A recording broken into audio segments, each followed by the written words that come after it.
C'était une chaude après-midi, celle du 26 août 1994, lorsque je t'ai reçu dans une belle résidence à côté de la Seine, à quelques petites maisons des Invalides où se trouve le tombeau de Napoléon.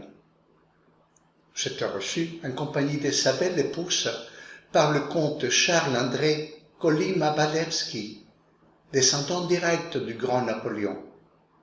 Mais une question, s'il est descendant direct de Napoléon Bonaparte, pour qu'il n'a pas son nom de famille? Nous avons déjà parlé de la disparition du royaume de Pologne et de la manière dont les puissances voisines, la Russie, la Prusse et l'Autriche, s'en ont approprié en 3 vagues successives. Quelques années plus tard, Napoléon, essayant de conquérir le monde, eut une amitié assez hasardeuse avec Alexandre Ier, tsar de Russie. Cette amitié passa de l'amour le plus platonique à la guerre déclarée. Napoléon, dans son empressement à devenir empereur d'Europe, fit des rois des différents pays comme des vassaux. À de nombreuses occasions, il installait quelqu'un de sa propre famille sur ce trône. Dans une de ces périodes d'inamitié avec Alexandre Ier, il a couru avec sa grande armée, le nom donné à son armée, pour conquérir la Russie. Pour ce faire, il a dû traverser les terres de ce que autrefois était la Pologne. Inutile de dire que les Polonais l'ont reçu comme un héros. Ils ont pensé que Napoléon les aiderait à retrouver leur liberté et leur patrie perdue. Au cours de ce voyage dans la lointaine Russie, l'empereur s'est arrêté dans une petite ville polonaise pour changer de chevaux. Les habitants l'ont approché et l'ont acclamé, y compris une belle jeune femme dans la vingtaine qui, malgré ses vêtements modestes, a montré une allure noble. Elle s'approcha de lui et, dans un français parfait, demanda à l'empereur d'intercéder pour sa Pologne. L'entretien était rapide, mais elle a laissé intriguer le trépureur de jupons qui était Napoléon. Les femmes polonaises ont la réputation d'être de très belles femmes. Immédiatement, il a demandé à savoir qui était cette blonde, belle comme un ange, avec un teint blanc comme neige et des yeux bleu ciel. Ce que l'empereur ne savait pas, c'est que celle qui l'avait demandé si ardemment par son pays était une fille de la vieille noblesse paysanne appauvrie, Marie Leszczyńska, à qui sa mère, pour sortir la famille de ses difficultés économiques, l'avait épousée avec le comte Anastasius Walewski, bien plus âgé qu'elle. La jeune dame avait reçu une excellente éducation, enseignée principalement par Nicolas Chopin, père de Frédéric Chopin, le grand compositeur. Nicolas avait émigré de sa France natale en Pologne, où il se consacra plus tard à l'enseignement. C'est le prince Józef Poniatowski, un nom de famille polonais prestigieux, qui s'est approché des intimes de Napoléon pour annoncer qu'il savait qui était cette femme.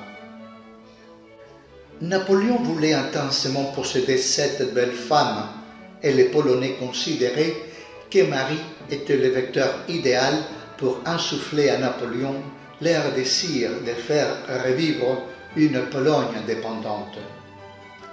Même Anastasius, le vieux mari, feignit de ne pas savoir que sa jeune épouse disparaissait de la maison la nuit pour être dans les bras de l'empereur. Au début, la relation était très heureuse.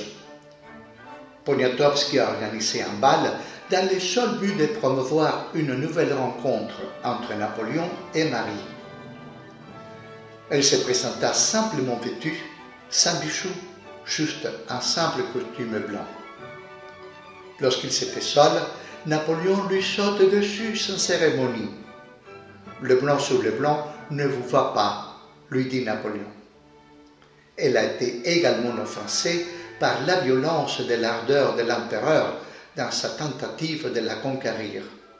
Le fait est que plus tard tout s'est arrangé et qu'ils ont eu une grande romance jusqu'à que Marie annonce qu'elle était enceinte. Napoléon, qui avait pris son statut d'empereur très au sérieux, avait nécessairement besoin d'un successeur. Joséphine, sa femme, avait déjà eu 2 enfants avec son premier mari, mais rien avec Napoléon. Comme elle avait déjà eu 2 enfants, les soupçons de stérilité sont tombés sur le mari. Mais ce fils, avec la polonaise, a prouvé le contraire. Il est vrai que Napoléon avait déjà eu un fils avec l'actrice française Éléonore de Noël, mais il y avait des soupçons que l'empereur n'était pas le vrai père. Maintenant, avec la preuve irréfutable du nouveau bébé polonais, la voie était ouverte pour répudier Joséphine afin d'établir une dynastie. De toute évidence, quelle que soit la beauté de Marie, elle n'était rien de plus qu'une comtesse polonaise. Napoléon, empereur, avait besoin d'une femme plus proche de sa position. Il voyait grand. Il pensa d'abord à une grande duchesse de la famille du tsar, mais Alexandre reportait ses fiançailles à une femme russe.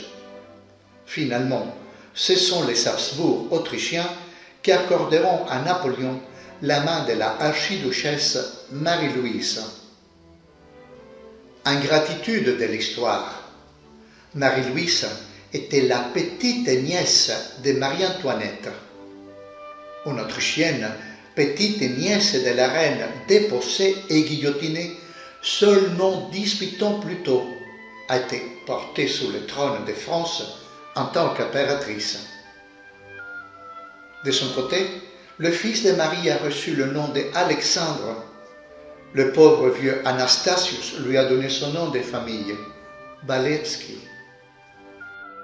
Avec l'avènement du Second Empire français, Napoléon III, cousin germain d'Alexandre Walewski, lui confie différents postes dans son gouvernement, dont le plus important était celui de ministre des Affaires étrangères. Depuis lors, la famille Walewski a été très présente dans la politique et l'économie française, sans montrer beaucoup de leur prestigieuse ascendance. À la chute de Napoléon, Marie était très présente et tentait d'être proche de son amant. Elle a même rendu tous les bijoux qu'elle lui aurait donnés dans des temps meilleurs pour qu'il puisse faire face à sa nouvelle situation. Lorsque l'empereur fut expulsé à Sainte-Hélène, Marie épousa un cousin éloigné de l'empereur, le comte d'Ornano. Elle décéda à conséquence de l'accouchement d'une petite fille. Mais avant de mourir, elle a écrit ses mémoires, que les historiens jugent adoucies à l'eau de rose. Dans ses mémoires, elle explique ses relations avec l'empereur comme un sacrifice qu'elle a dû faire pour sa patrie. C'est ainsi que je finis mon émission d'aujourd'hui. Comme d'habitude, je vous remercie beaucoup pour le temps que vous me dédiez. Vous pouvez le dire à vos amis, vous souscrire si vous ne l'avez pas encore fait. Et comme d'habitude, je vous dis à la prochaine.